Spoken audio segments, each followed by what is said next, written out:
কি কয়টা হয়েছে? ও আচ্ছা।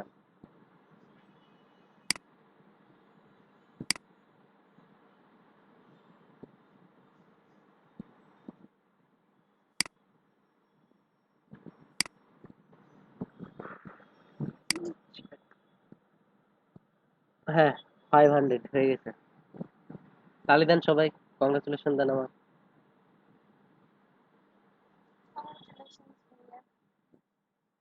Thank you.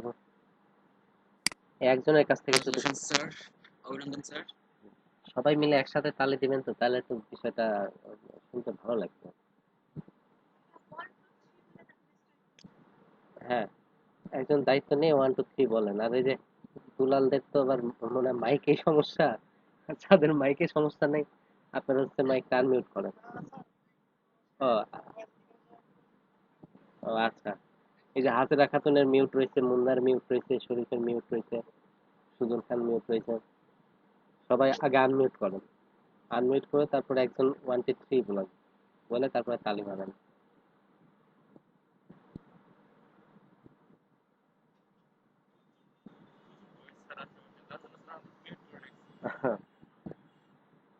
সাইলেন্ট, সবাই আনমিউট করছে।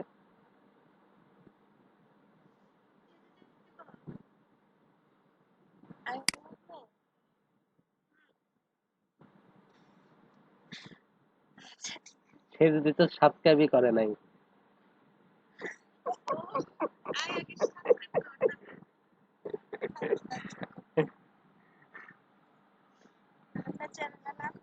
ওই যে ফেসবুকে মেসেঞ্জারে দেখেন লিংক দেওয়া আছে।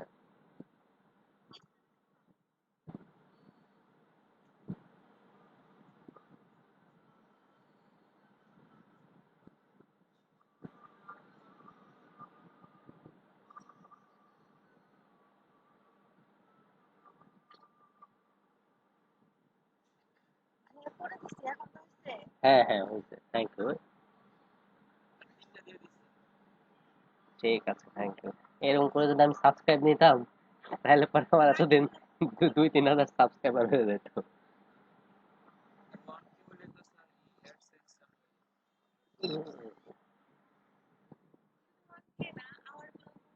হুম। তো 4,000 ওয়াচ টাইম ওইটা ব্যাপার না ওইটা। কারণ আমি যদি একটা পিসিতে সারাদিন রাত চালু করে রাখি। হ্যাঁ,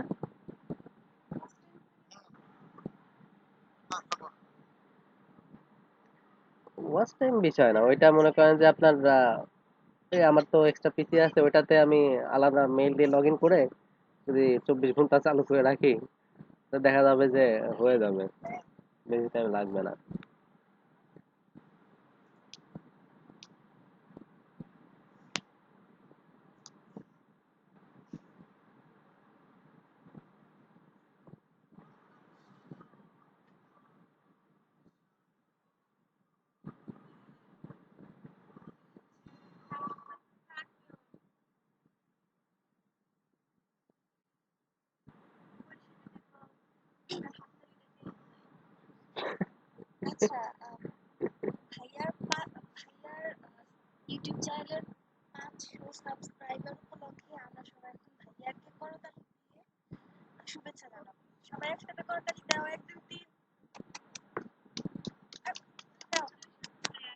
ধন্যবাদ, ধন্যবাদ সবাইকে। না দিছে।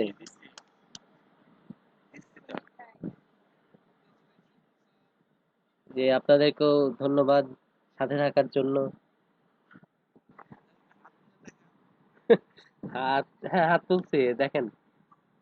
এখন বলেন তো কয় হাত তুলছে, 1 হাত তুলছে না 2 হাত তুলছে? আচ্ছা গেস করেন দেখি আমি কয় হাত তুলছি। হাত তুলছি এটা সত্যি, কিন্তু দেখি আপনাদের আইডিয়া কার কেমন। সুমাইয়া বলেন তো কয় হাত তুলছি?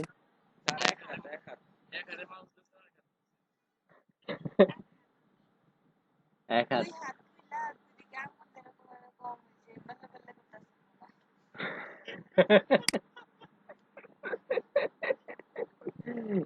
না না ওইরকম করি নাই, 2 হাত তুলছি ঠিক আছে, কিন্তু ওই যে আঙ্গুল টাঙ্গুল দিয়ে পারলে পারলে করি নাই।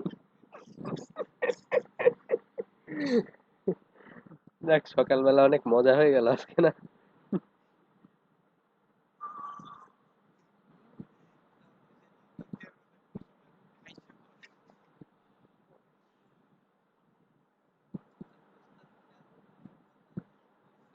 হুম।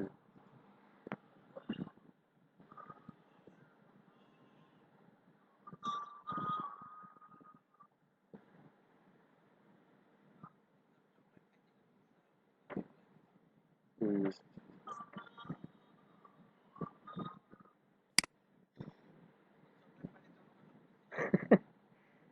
না, চকলেট পার্টি এমনিতেই বলছে, তাই না? না, আপনাদের সাথে দেখা হলে সবাইকেই চকলেট খাওয়াবো, জান।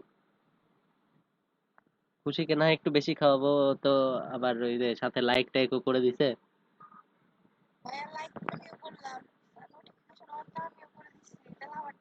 ও, তাহলে হ্যাঁ, এই যে আপনি তো কমেন্ট করেন নাই।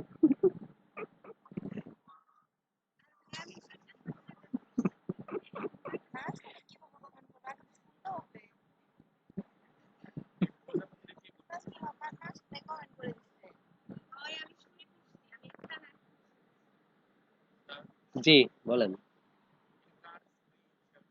এটা সুমাইয়ার স্ক্রিন শেয়ার দেওয়া। শরীফ, কাজগুলো করছেন তো, না?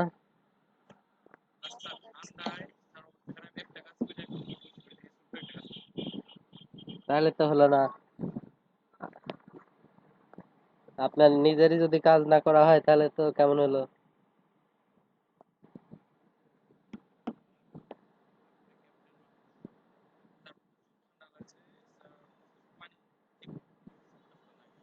হুম।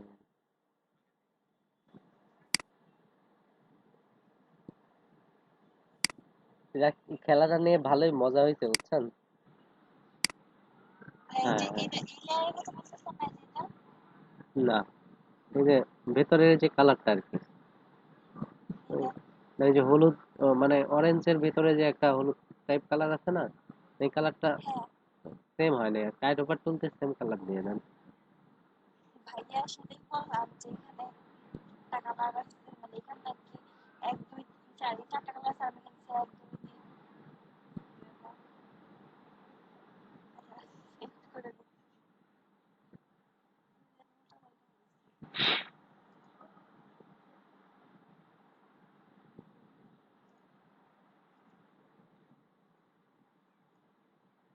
কাজটা কিন্তু ভালোই সুন্দর লাগতেছে। না,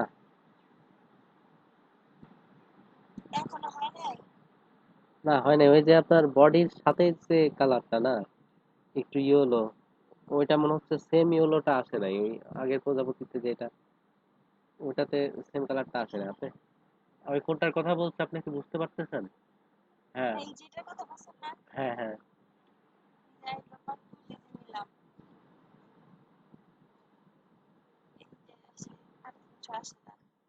ও, আচ্ছা।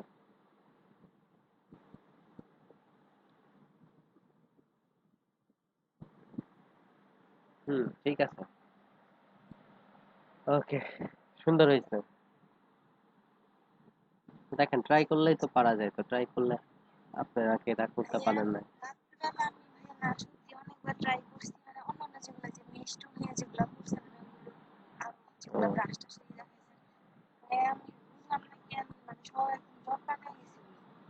ও, তো ওইগুলা ট্রাই করছেন, এটা করেন না? হুম।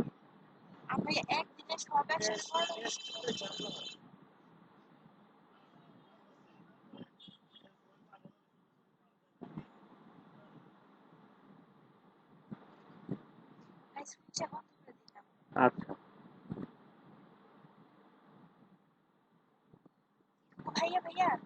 হ্যাঁ, হ্যাঁ,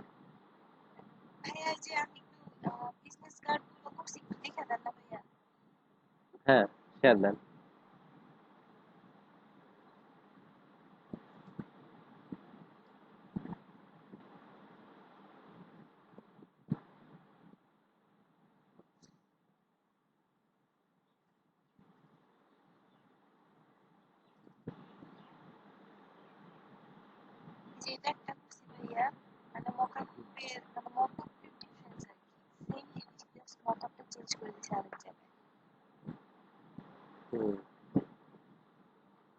কালার কম্বিনেশন এরকম কেন? এটা কিসের? ও আচ্ছা আচ্ছা। হুম। আর একটু ডিপ করে দিতে পারেন, তাহলে যে হোয়াইট টেক্সট গুলো আর একটু ভালো ফুটবে, অথবা ওই গ্রেডিয়েন্টের গ্রিনের পরিমাণটা ডানের দিকে আর একটু বাড়ায় দেন।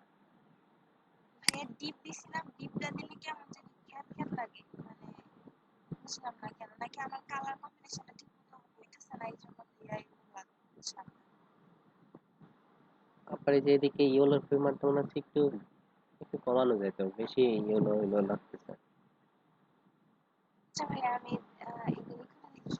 হুম।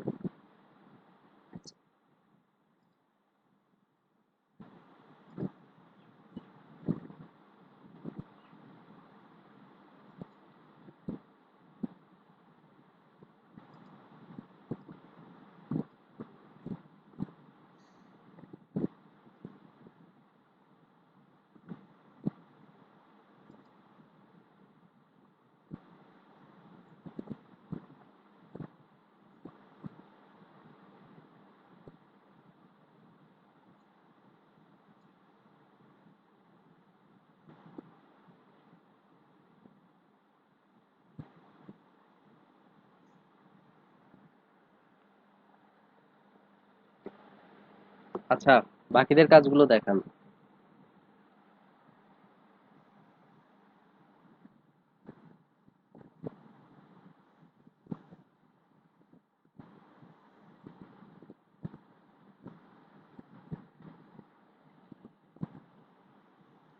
শেয়ার দেন।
ওই শেয়ার দেন না কেন?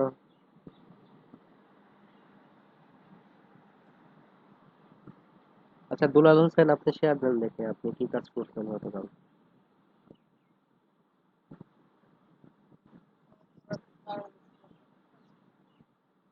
কারেন্ট ছিল?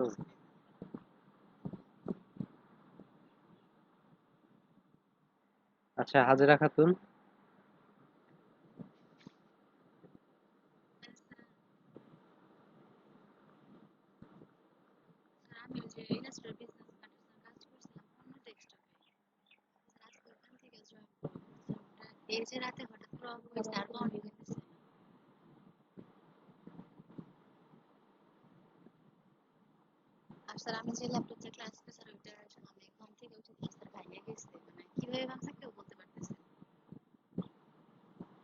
ল্যাপটপ ভেঙে গেছে?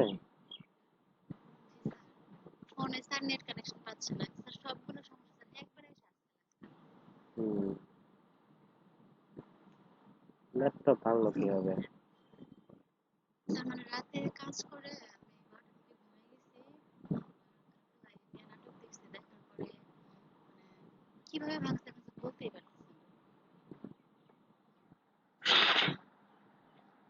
পড়ে টরে গেছিল কিনা?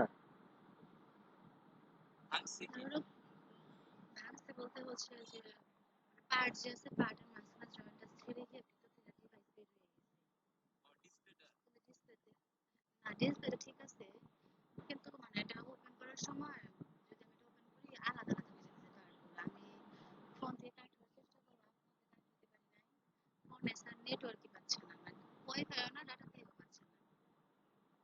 আবার পরে স্যার ওই ডেস্কটপ তো অনই করতে পারতেছি না, আর ল্যাপটপ থেকে স্যার কোনো রকমে স্যার আমি মানে অন করে কি বলবো স্যার, ঠিকা ঠুকা দিয়ে স্যার আমি জয়েন্টে কানেক্ট দিয়েছি। হুম।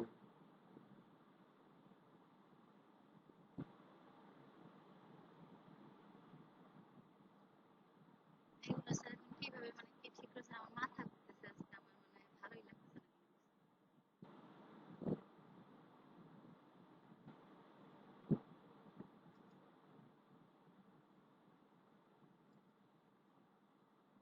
স্যার আমি আজকে স্যার কাজ দেখি স্যার কিভাবে করবো। আচ্ছা, ঠিক আছে, সমস্যা নেই। আচ্ছা, শুভ আপনার স্ক্রিন শেয়ার দেন দেখি কি করছেন।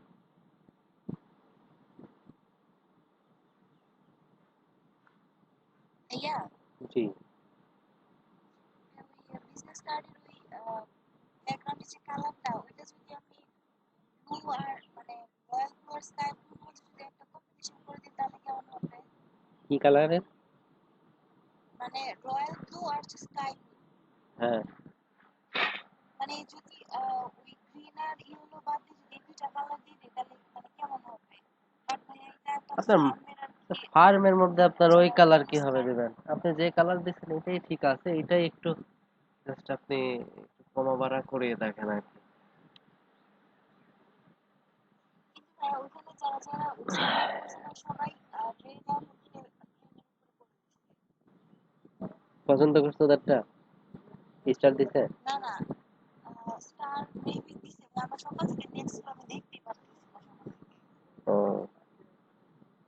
স্যার ওই কাজটা আমি রাতে দেখছি স্যার, বেশিরভাগই স্যার রিজেক্টেড দেখাইতেছে, আর কয়েকটাতে স্যার 4 স্টার 5 স্টার দিয়ে দিছে, আর অনেকগুলো স্যার এন্ট্রি হয়েছে। হ্যাঁ ভাইয়া 400 এর উপরে এন্ট্রি হয়েছে আমি যখন দেখছিলাম কালকে রাতে। ও আপু আমি ওটা রাতে দেখে আর ভাবলাম থাকে স্যার কাজই নিব না, আমি মানে দিতে চাইছিলাম, ওই সমস্যার জন্য আর দিলাম না।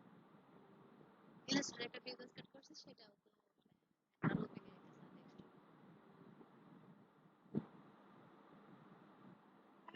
দেখছো। ভিডিওটা একটু মুভি দিবি আর কি। আচ্ছা, এখনই আপলোড দিচ্ছি।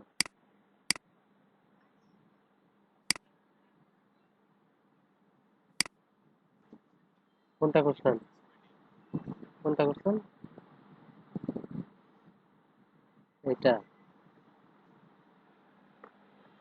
এইটুক কাজ করতে আপনার কতক্ষণ লাগবে? শুধু এই একটা কাজ করলেই হবে? আর যে কাজ দিছে ওইটাই তো করেন নাই, গ্রেডিয়েন্ট মেশ ওয়ার্ক কই?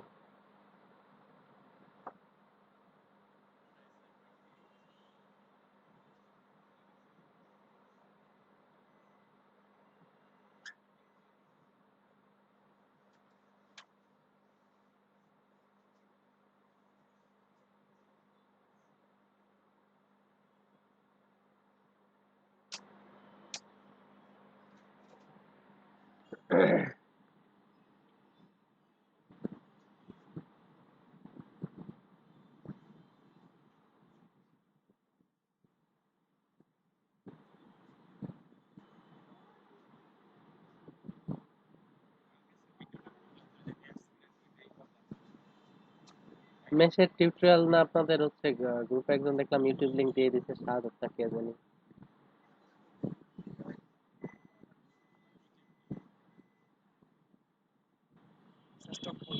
আচ্ছা।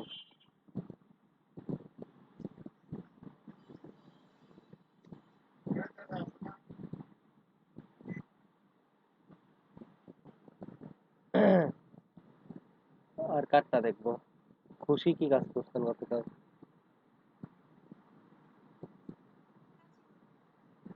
কেন?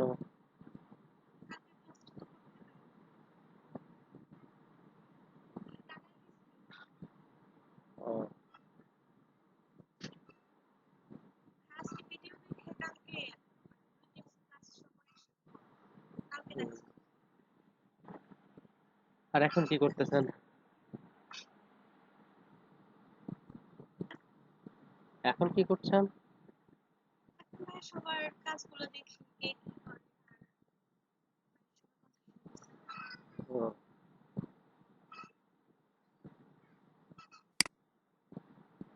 তো এখন প্র্যাকটিস করবেন না? ভাই আমি তো এটা ভালোভাবে করছি না। ভিডিওটা দেখে পরে আমার সে যদি যখন করলো একটু একটু বুঝছি পুরোটা বুঝছি ভাই ভিডিওটা দিয়ে দেন দেখি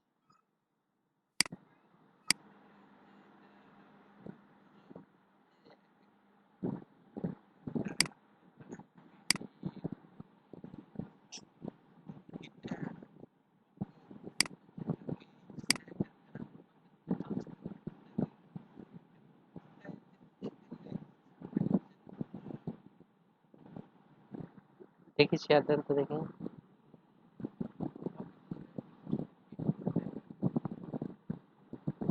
শেয়ার দেন দেখি।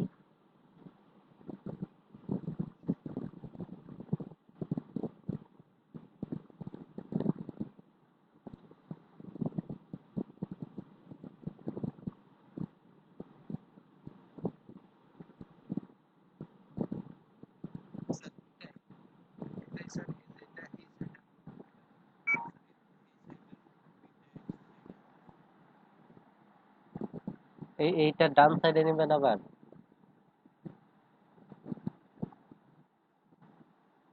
হ্যালো,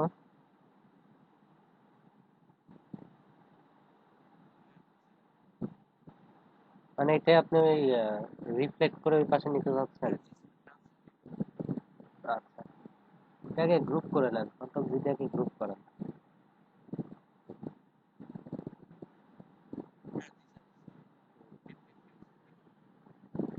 এখন আপনি একটু কি হলো, শেয়ার অফ হয়ে গেল কেন? না, নেট প্রবলেম মেবি। আচ্ছা, আর বাকিরা কি কাজ করতেছেন? সুমাইয়া তো কাজ করতেছে। মুন্না কি করতেছেন?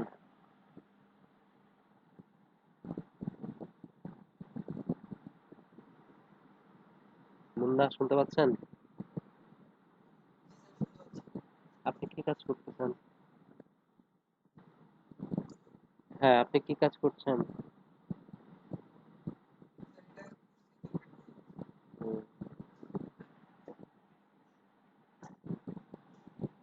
আপনি হচ্ছে রাইট বাটনে ক্লিক করেন।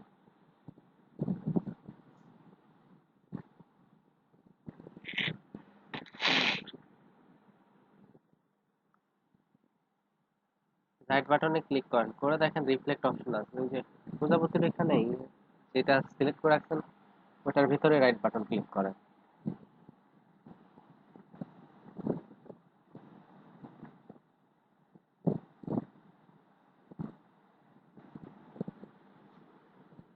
কই যায়, কোথায় কি করতেছেন?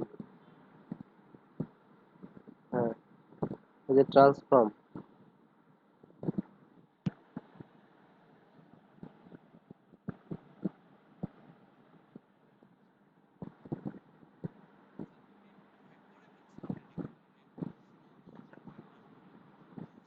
ও আচ্ছা, আচ্ছা, ঠিক আছে।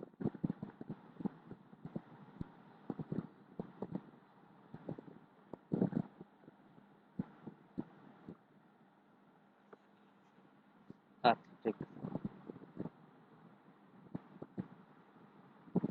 আচ্ছা, মুন্নারটা দেখি, মুন্না শেয়ার করেন দেখি।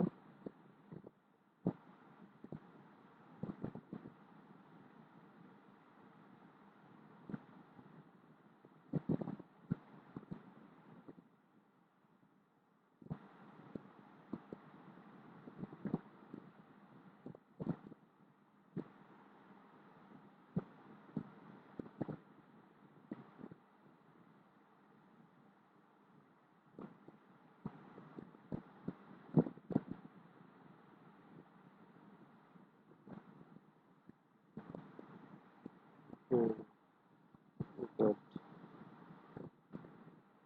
এক্সেলেন্ট ওয়ার্ক, সুন্দর হয়েছে অনেক।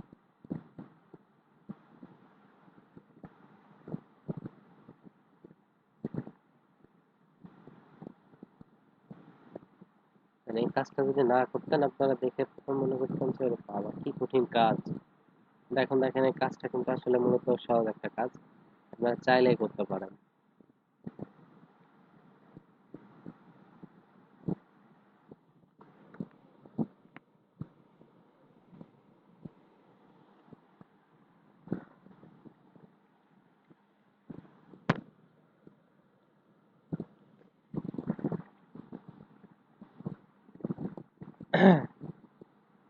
আচ্ছা ঠিক আছে, শেয়ার অফ করতে পারেন। শরীফ খান কি করতেছেন আপনি?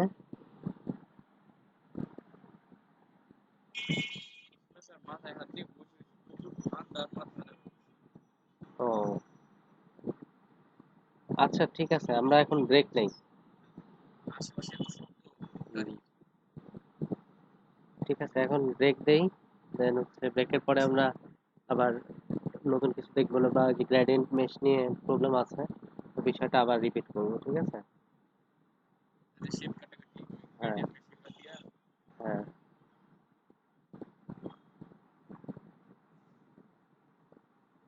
আর লোগো ডিজাইনটা তো শেষ করা হয় নাই।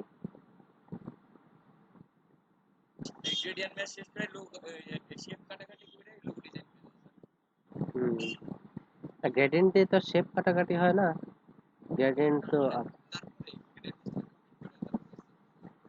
হুম,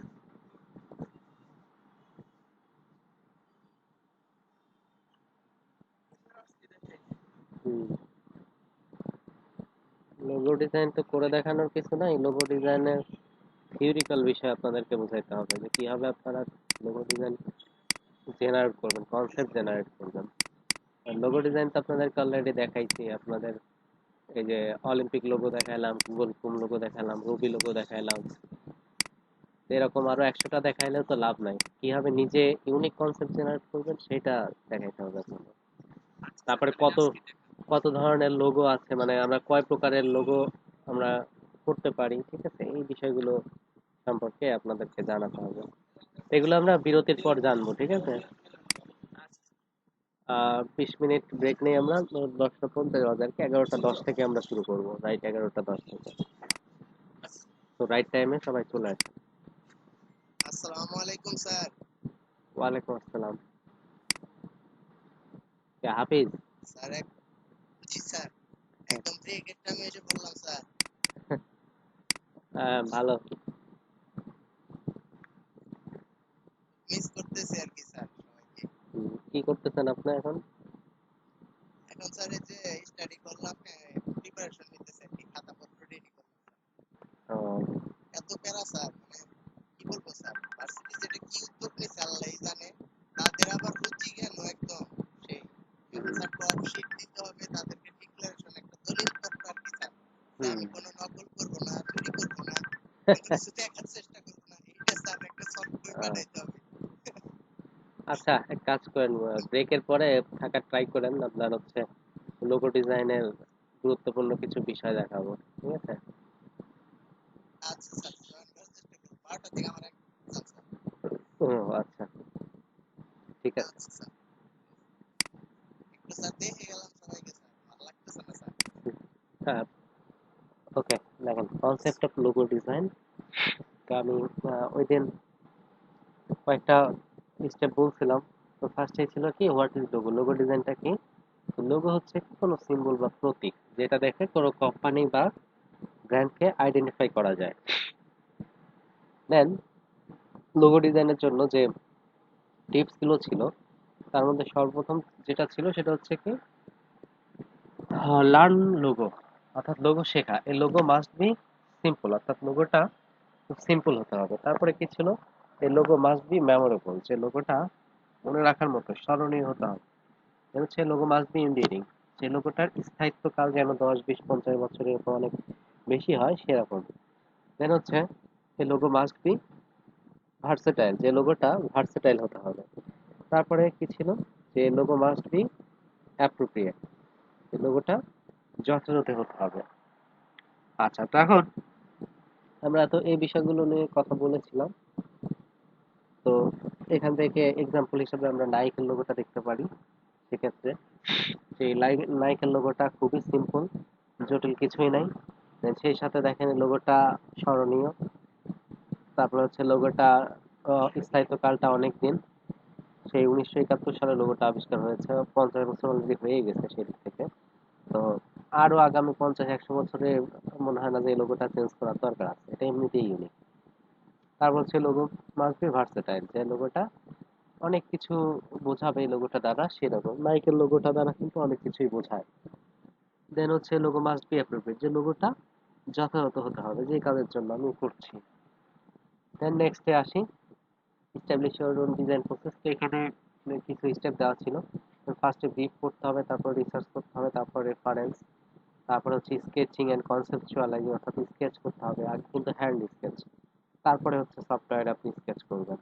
তারপর কি ছিল, রিফ্লেকশন। রিফ্লেকশনটা হচ্ছে কি, যে আপনি কাজটাকে আরো পরিমার্জন করবেন, মডিফাই করবেন, এবং আপনার হচ্ছে বর্তমানে কারেন্ট স্টাইল কোনগুলো ফলো চলতেছে এইগুলো ফলো করবেন। তো রিভিশন করতে হবে। দেন হচ্ছে প্রেজেন্টেশন, অর্থাৎ ফাইনালি প্রেজেন্টেশন করবেন ডেলিভারি দেওয়ার জন্য। এখানে একটু চিত্র আকারে দেখানো আছে বিষয়গুলোকে, যেমন ব্রিফ, তারপর research, sketching, concept, presentation, improvement, development and final product. তারপরে দেখেন এখানে আরেকটা গ্রাফ আকারে সুন্দরভাবে বোঝানো হয়েছে যে এই লোগোটা, এটা তো আমরা ফাইনালি এইভাবে দেখতে পাচ্ছি, বাট এই লোগোটা আগে কি অবস্থা ছিল।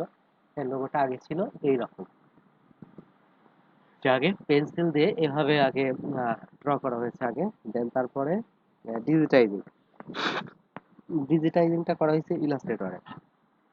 দেখেন আমরা ওই যে পেন টুলে ধরেন আমরা হচ্ছে ফিল কালারটা বাদ দিয়ে স্ট্রোক কালার দিয়ে যে একটা কাজ করলাম না, ঠিক আছে, শুধু স্ট্রোক দিয়ে, তো ওইটা হচ্ছে আপনার ধরেন এই স্কেচের মতো আর কি, স্কেচটা শুধু পেন টুল দিয়ে করতে হয়। দেন তারপরে এই যে কালারিং যে করা হলো, এটা হচ্ছে আপনার এখন এই কালার যে করা হলো স্কেচের পর যে কালার করা হয় এটাকে ইলাস্ট্রেশন বলা হয়। দেন হচ্ছে ফাইন টিউনিং এডিং টেক্সট, তারপর হচ্ছে এখানে টেক্সট অ্যাড করা হলো। তারপরে কি করা হয়েছে, ফাইনালি ধরেন মকআপে প্রেজেন্টেশন করা হয়েছে। তো আমরা হয়তো দেখি এটা, কিন্তু এর পিছনের চিত্র কিন্তু এটা, এইখান থেকে কিন্তু স্টেপ বাই স্টেপ এখানে আসছে। তো আমাদেরও এই প্রসেসটা ফলো করতে হবে। আগে পেপার ওয়ার্ক করতে হবে, আগে হ্যান্ড স্কেচ করতে হবে, তারপর হচ্ছে আমরা ইলাস্ট্রেটর এসে করবো।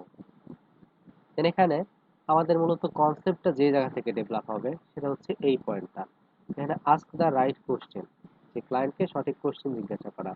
তো কি কি কোশ্চেন জিজ্ঞাসা করতে হবে, যেমন দেখেন, how much do you plan to dedicate this project, এই প্রজেক্টটা করার জন্য তোমার কেমন কি পরিকল্পনা রয়েছে। Do you have any fixed deadline or time line in mind for the project, যে তোমার কোনো নির্দিষ্ট সময়সীমা আছে কিনা, ডেডলাইন আছে কিনা প্রজেক্টটা কমপ্লিট করার জন্য। তারপরে what are your goals and why, যে তোমার লক্ষ্য কি, উদ্দেশ্য কি। তারপর হচ্ছে what product or service does your business offer, যে তোমার বিজনেসের জন্য কি টাইপের প্রোডাক্ট মানে অফার করো, বা কি টাইপের প্রোডাক্ট নিয়ে মূলত কাজ করো তোমরা। তারপর হচ্ছে who is your target audience and who is your most ideal customer, তোমার টার্গেট অডিয়েন্স পিপল কারা এবং কে তোমার হচ্ছে সবচেয়ে আইডিয়াল কাস্টমার। তারপর হচ্ছে who are your competitors and how do you differ from them, যে তোমার কম্পিটিটর কারা, দেন হচ্ছে তুমি তাদের থেকে কিভাবে নিজেকে আলাদা করবে।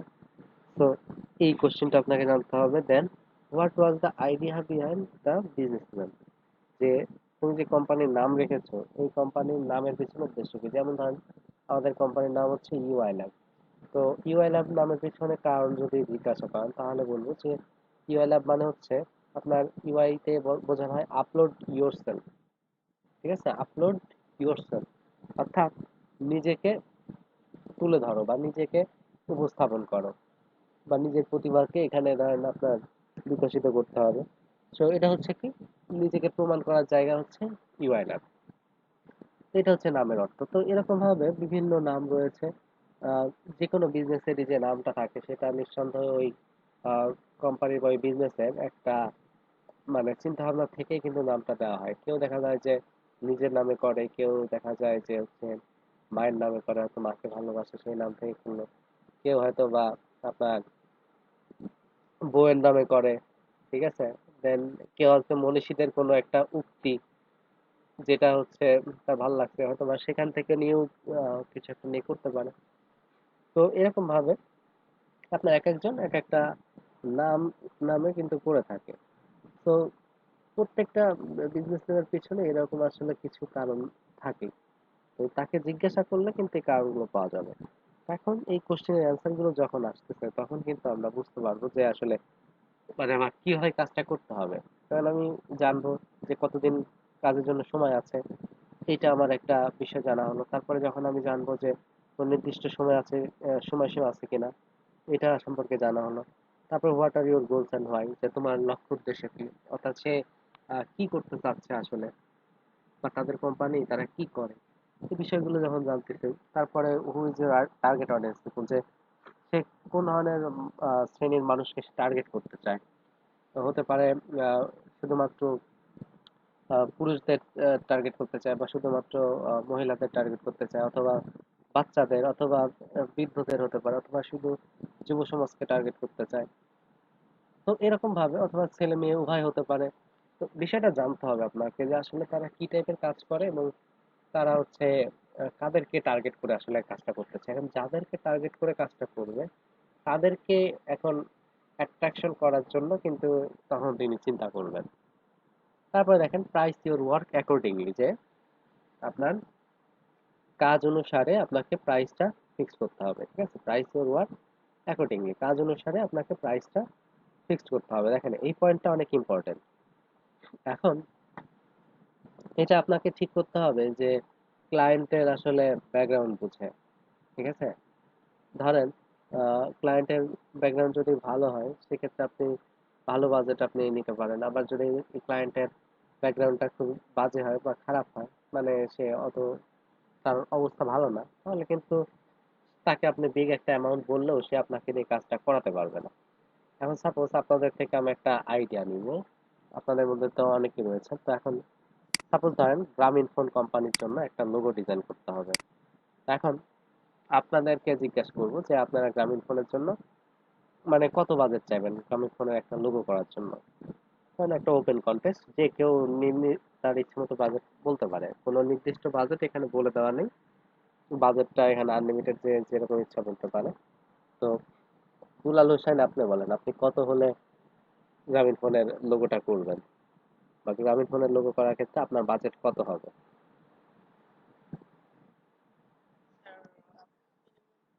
$20, কত? $20। $20। আচ্ছা, হাজিরা খাতুন? আর আইডিয়া নাই, বুঝতেছি না। বলেন, একটা বলেন। আইডিয়া না থাকলেও বলা লাগবে। 30, $30। $30। আচ্ছা, শুভ?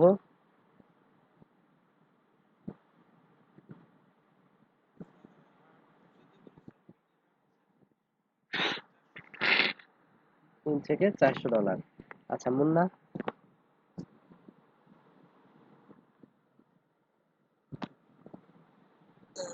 700-800 ডলার। $700-800। আচ্ছা, শরীফ খান? তাদের যদি প্রথম পর্যায়ে থেকে 50 আর যদি স্যার একটু লেভেলের থাকে সেক্ষেত্রে তো স্যার $1000 কথাই নাই। আপনার প্রো বা কোন লেভেল সেটা তো হচ্ছে ওরা জানবে না। ধরেন আপনি এখন অফারটা পাইছেন, বা এখন দেখতেছেন সবাই বিট করতেছে, আপনি কত হলে বিট করবেন? আমি $1000 নেবো স্যার, গ্রামীণ টাকা বেশি কাটে। আচ্ছা, $1000। সুজন খান, আপনি কি শুনতে পাচ্ছেন? হ্যাঁ, আপনি কত হলে করবেন? এবং $100।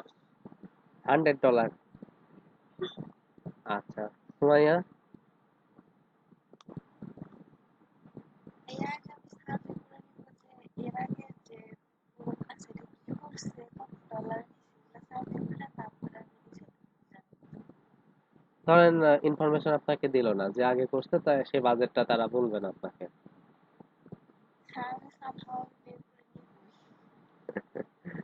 ধরেন আপনি বের করতে পারেন নাই। বের মানে তারপর আমার একটা আন্দাজের উপরে ডিপেন্ড করে ভাইয়া। সেই এটা আন্দাজ। $1000 উপরে তো হবেই, কারণ গ্রামীণ ফোন বড়লোক মানুষ $1000, ঠিক আছে। আর উম্মে কুলসুম, খুশি?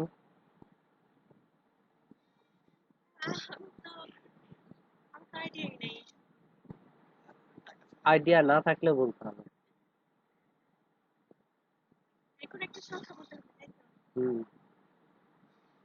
ছাগল ডাকতেছে কোথায়? ভাই 500। 500। আচ্ছা, তো তাহলে দেখেন এখানে আপনাদের এক একজনের বাজেট এক এক রকম হলো, ঠিক আছে। এখানে কেউ আপনারা বললেন হচ্ছে $20 থেকে শুরু হয়েছে, কেউ বলছে $20, কেউ $30, কেউ $100, কেউ $500, কেউ হচ্ছে $700-800, কেউ $1000। তো মানে প্রাইসের ইয়েটা দেখেন, ভ্যারিয়েশনটা দেখেন, $20 থেকে শুরু করে $1000 পর্যন্ত আপনাদের গ্রুপের মধ্যে কেউ $20-এও মানে করতে চাইছে, কেউ আবার $1000, ঠিক আছে। তো এখন আপনার যখন কোনো কাজে বিড করা হয় তখন কিন্তু এরকমই হয়, বাট মানে নলেজ না থাকার কারণে আসলে যে কতটুকু প্রাইস চাওয়া উচিত সেটার কারণে কিন্তু অনেকে কাজটা পায় না।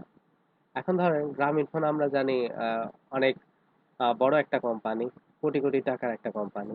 আপনার হচ্ছে গ্রামীণফোন মানে যা ইনকাম করে নিছে বিগত বছরগুলোতে, মানে সেটাই হিউজ পরিমাণ।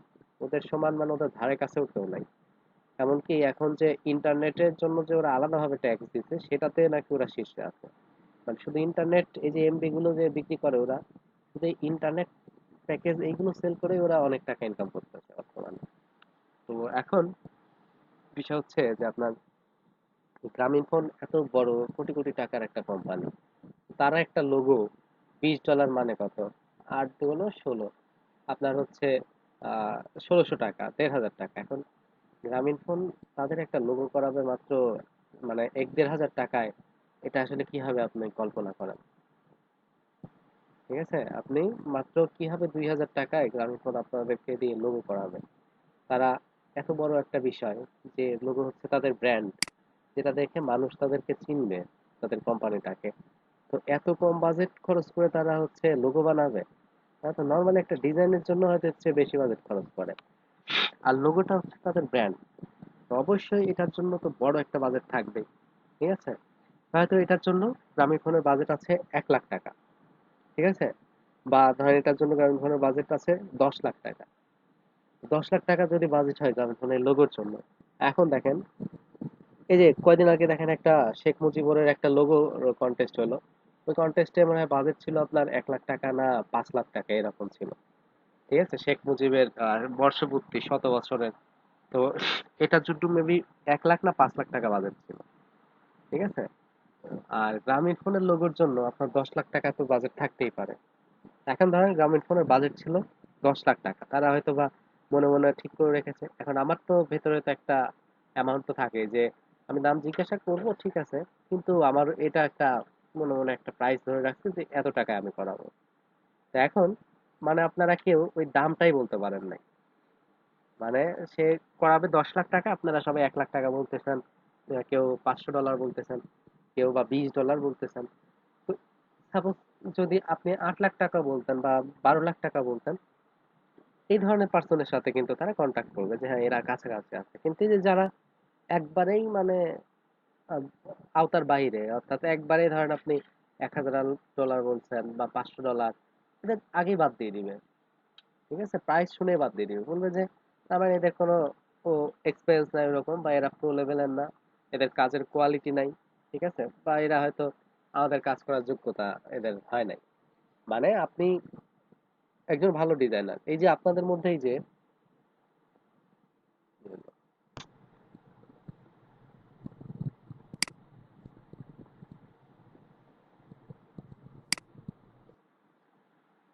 আচ্ছা, তো এখন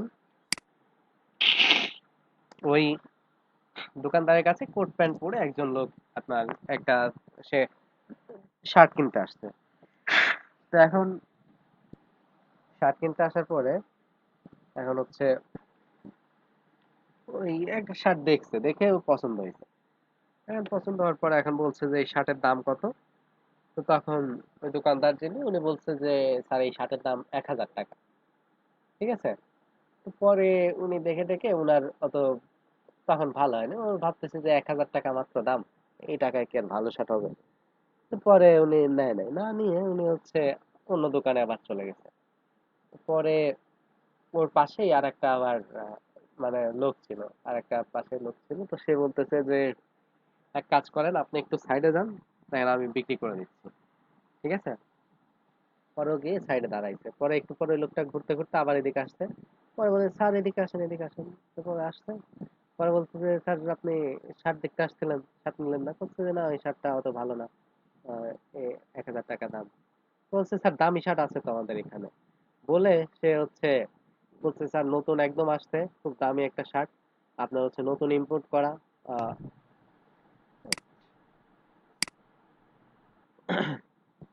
আচ্ছা, তো যেটা বলতেছিলাম, যে পরে আপনার ওই দোকানদার ওই ওনাকে বলতেছে যে আরে স্যার, আপনি হচ্ছে ভালো শার্ট খুঁজতেছেন, ব্র্যান্ডের শার্ট খুঁজতেছেন? বলছে ব্র্যান্ডের শার্ট আছে তো আমাদের এখানে। বলতেছে এই যে এটা একদম লেটেস্ট, মাত্র কয়দিন আগে এটা আসছে, এটা হচ্ছে আমেরিকা থেকে আসছে, সরাসরি আমেরিকান ব্র্যান্ড। তো বলতেছে যে স্যার এই শার্টের দাম হচ্ছে, বলছে শার্টটা দেখেন। বলছে হ্যাঁ, শার্টের দাম কত? ধরেন ওই একই কোম্পানিরই শার্ট, ঠিক আছে, একই কোম্পানির শার্ট, জাস্ট অন্য একটা দেখাইছে। আমি বলছি দাম কত? তখন বলতেছে যে স্যার এটার দাম হচ্ছে 5,000 টাকা। ঠিক আছে, ওই লোক বলছে যে একই শার্ট, মানে একই ক্যাটাগরির শার্ট, কিন্তু বলতেছে এটার দাম 5,000 টাকা। তো তখন উনি নেচে বলতেছে যে 5,000 টাকা এত দাম? বলছে জি স্যার, এটা তো একদম মানে ব্র্যান্ডের জিনিস, এই শার্ট আমার এখানে ছাড়া আর কারোর দোকানে নাই। ঠিক আছে, বলছে আর কয়েক পিসি আছে, শেষ হয়ে যাবে, এরকম ভাবে মানে সে হচ্ছে এ করে টোরে বলছে আর কি। তো পরে এখন বলছে যে আচ্ছা ঠিক আছে তাহলে, বলছে যে, স্যার সমস্যা নেই, আপনার জন্য আমি একটু ডিসকাউন্ট করতেছি। তো সে হচ্ছে ধরেন 200 টাকা ডিসকাউন্ট করছে। তো ওই ব্যক্তি কি করছে, 48 মানে 4800 টাকা দিয়ে শার্টটা কিনে নিয়ে চলে গেছে। তো এখন পাশের যে দোকানদার, মানে যে পাশে যে ছিল, যে ছেলেটা বেচতে পারেনি, ও তখন হা হয়ে তাকায় রয়েছে। ঠিক আছে, মানে একই জিনিস, অথচ সে মানে বিক্রি করতে পারে নাই, অথচ সে তার কাছে এত টাকায় বিক্রি করে দিচ্ছে। তো এখানে বিষয় হচ্ছে যে ওই লোকের মানে একটা সেলফ স্যাটিসফ্যাকশনের একটা বিষয় বলে কথা আছে, সেটা কিন্তু ওর হচ্ছিল না। ঠিক আছে, যখন এই যে একই প্রোডাক্ট, যখন সে হচ্ছে বেশি দামে কিনলো, তো তার ভিতরে একটা কিন্তু আপনার স্যাটিসফ্যাকশন আসছে যে না, আমি বেশি দাম দিয়ে কিনছি, তার মানে এখন আমার জিনিসটা ভালো হবে। ঠিক আছে, 1,000 টাকা দিয়ে কিনলে হয়তো এই শার্টটা ভালো হতো না বা ভালো মানের হতো না, অথচ একই দামের শার্ট। এখন বিষয় হচ্ছে যে আপনাদের মধ্যে যারা বিভিন্ন ধরনের প্রাইস বললেন, $20, $50, যারা কম বাজেট বলেছেন, আমি ধরে নিচ্ছি তারাও তাদের কাজের কোয়ালিটি আপনার কাজের কোয়ালিটির চেয়ে কিন্তু খারাপ না। ঠিক আছে, যারা $20-30 বাজেট বলছে, তাদের কাজের কোয়ালিটি আর হচ্ছে যে আপনারা যারা $1,000 বলছেন, তাদের কাজের কোয়ালিটি এমন না যে অনেক ডিফারেন্স। ঠিক আছে, বা আপনারা খুব বেশি ভালো কাজ পারেন তাদের থেকে, তারা পারে না, এরকম না, কিন্তু কাজের কোয়ালিটি তো আপনাদের সিমিলার, বাট প্রাইসের দিক থেকে দেখেন কত কম বেশি হয়েছে। ঠিক আছে, তো এখন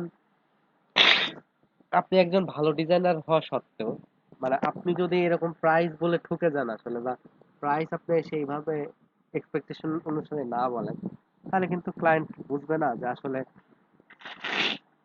মানে আপনি কাজ পারেন কি পারেন না। সে প্রাইস শুনে মনে করবে যে আরে এত কম বাজেট বলছে, তার মানে এর হয়তো বা কাজের ওরকম এক্সপিরিয়েন্স নাই, বা কাজের ওরকম হয়তো বা কোয়ালিটি ভালো না।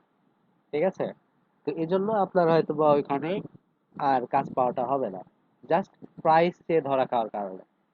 বুঝতে পেরেছেন? আবার ধরেন এরকম হতে পারে যে আপনার বাজেট ধরেন হচ্ছে কম। ঠিক আছে, যে ক্লায়েন্টের আপনি কাজ করবেন তার বাজেট কম। এখন ধরেন আপনাদের আহ, যে মার্কেট আছে টাঙ্গাইলে, ধরেন মার্কেটের মধ্যে আপনার একটা গার্মেন্টস, মানে গার্মেন্টস বলতে একটা ধরেন পোশাক টোশাক বিক্রি করে, বিভিন্ন ড্রেস বিক্রি করে, এরকম একটা কোম্পানির জন্য আপনার হচ্ছে একটা কাজ করে দিতে হবে, এরকম একটা কোম্পানির জন্য একটা লোগো করে দিতে হবে। এখন আপনি কত ডলার হলে কাজটা করবেন বলেন, বা কত টাকায় কাজটা করে দেবেন তার? মনে করেন যে তার কাপড়ের শোরুম আছে, এখন কত বাজেট হলে কাজ করবেন?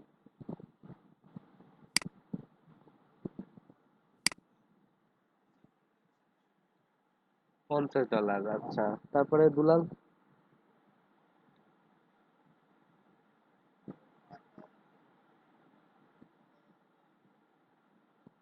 $20। হাজরা খাতুন? হাজরা খাতুন? আর তার তো অবশ্যই বাজেট কম, হুম, $40 রাখলাম। আচ্ছা। মুন্না?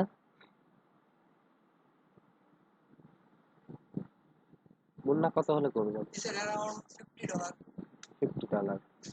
আচ্ছা। শরীফ খান? ধরেন আপনাদের নর্মালি যে টাঙ্গাইলে যে মার্কেট রয়েছে, সেখানে ধরেন একটা কাপড়ের দোকান,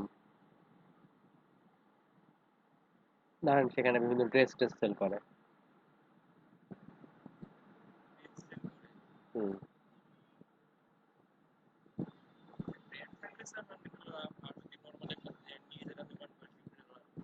আচ্ছা।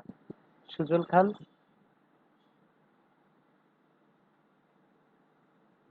15 থেকে 20 ডলার। $15 থেকে $20। সুমাইয়া? $20 করে যাবে না। আচ্ছা। খুশি?